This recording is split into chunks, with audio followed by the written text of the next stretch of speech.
নমস্কার বন্ধুরা, কেমন আছেন সবাই? নিশ্চয়ই ভীষণ ভালো আছেন। আমিও ভীষণ ভালো আছি।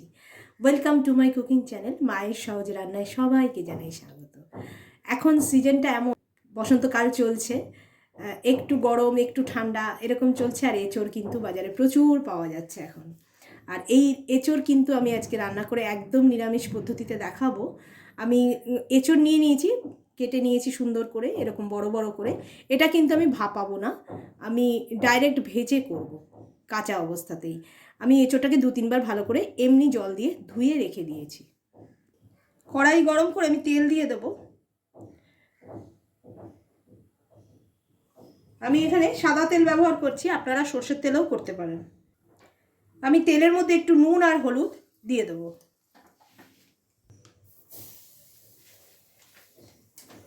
আমি এবারে এঁচোড়গুলো নুন আর হলুদ দেওয়া তেলে ভেজে নেবো।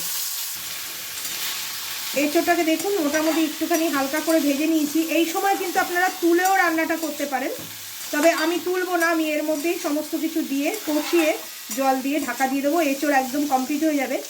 আপনারা যারা ভাপিয়ে এঁচোড় করেন তারা কিন্তু এরমভাবে একবার করে দেখবেন। এখন কিন্তু এঁচোড়টা খুব নরম থাকে, ভাপানোর কোনো প্রয়োজন নেই, আর খুব টেস্টিও হয় এটা খেতে, একটুও তেতো তেতো কিছু লাগে না। এবারে আমি গরম মশলা দিয়ে দেবো এর মধ্যে।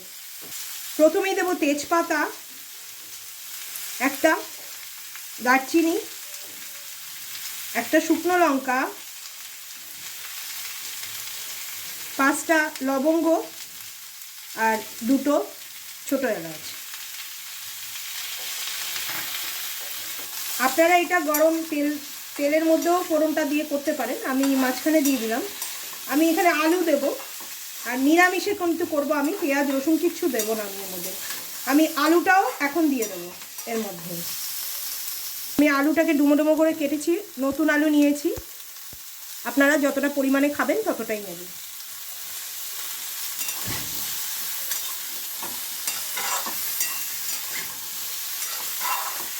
আলু আর এঁচোড়টা আমি একটু ভেজে নেব মশলার সঙ্গে।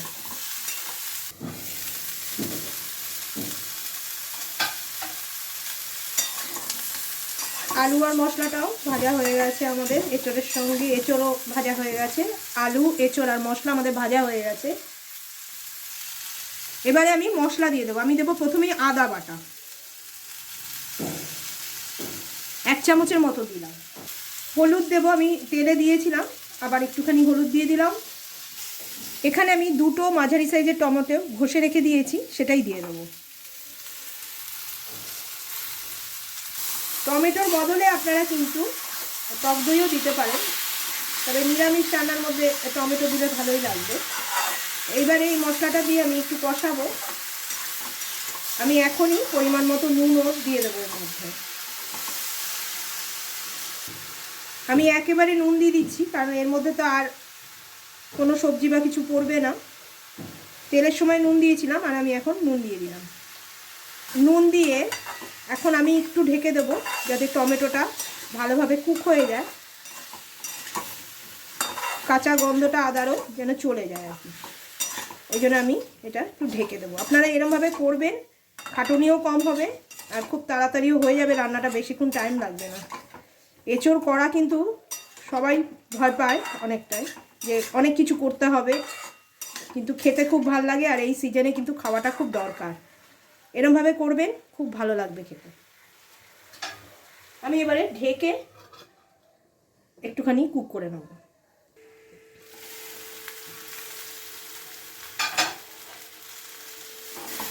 ভালো করে দেখুন কষানো হয়ে গেছে আমার। আমি একটু জল দিয়ে দেবো, তারপর আমি অন্য মশলাগুলো দেব।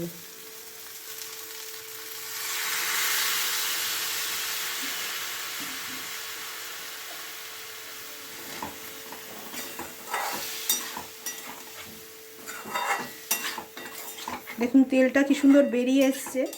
আমি কিন্তু বেশি তেল দিইনি। এঁচোড়টা কিন্তু গাছপাঠা বলা হয়, মাংসের মতো রান্না করতে হয়। এঁচোড় কিন্তু ভীষণ উপকারী শরীরের পক্ষে, অনেকেই খেতে ভালোবাসেন। চিংড়ি মাছ থাকলে চিংড়ি মাছ দিয়ে করতে পারেন, আমি নিরামিষে করে দেখাচ্ছি আজকে। এবারে দেব ধনের গুঁড়ো।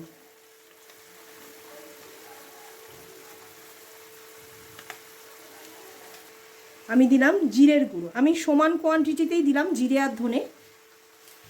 একটু লঙ্কার গুঁড়োও দেবো আমি ঝালের জন্য, একটু শুকনো লঙ্কার গুঁড়ো আমি দিয়ে দিলাম। মশলাটা দিয়ে আমি আবার একটুখানি ভালো করে কষিয়ে নেব। আমার মশলাটা কষানো হয়ে গেছে, এবারে আমি জল ঢেলে দেবো। আমি এখানে একটা বাতাসা দিয়ে দিলাম মিষ্টির জন্য, আমি গরম জল দেবো এবারে।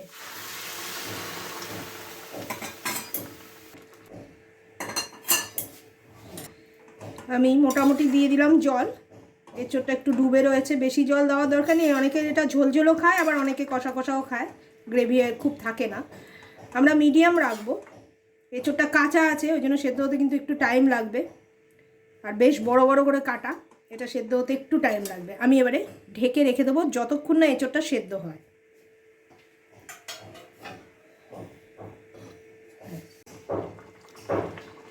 দেখুন আমার সেদ্ধ হয়ে গেছে এঁচোড়, এটা কিন্তু শুকনো হয়ে গেলে আরও টেনে যাবে। দেখুন এঁচোড় একদম সেদ্ধ হয়ে গেছে, আলু তো আগেই সেদ্ধ হয়ে যাবে।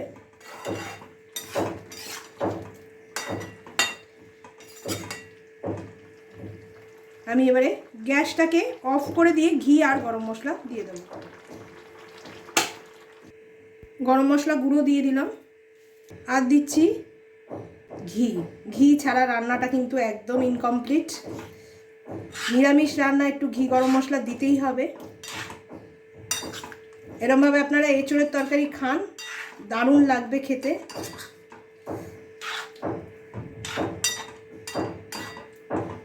একদম অভিনব পদ্ধতি, সেদ্ধ টেদ্ধ কিচ্ছু করতে হবে না। দেখুন কত সুন্দর এঁচোড়টা সেদ্ধ হয়ে গেছে, আর পুরো গোটা গোটা রয়েছে, দেখুন একটুও ভাঙেনি। ভিডিওটা ভালো লাগলে বেশি বেশি করে লাইক করবেন, শেয়ার করবেন, আর যারা এখনও সাবস্ক্রাইব করেননি তারা অবশ্যই সাবস্ক্রাইব করে দেবেন। আর আমাদের কিন্তু একটা ফেসবুক পেজও আছে, সেটাতে গিয়েও আপনারা ফলো করে দিতে পারেন। এবার আমি স্ট্যান্ডিং টাইম দেব, তারপরে আমি আপনাদের প্লেটিং করে দেখাচ্ছি। দেখুন কত সুন্দর লাগছে এঁচোড়টা দেখতে। নিরামিষ এঁচোড়ের তরকারি একদম তৈরি হয়ে গেল, কত কম ইনগ্রিডিয়েন্টস দেওয়ার, কত কম টাইমে দেখুন এঁচোড়ের একটি সুন্দর একটি রেসিপি তৈরি হয়ে গেল।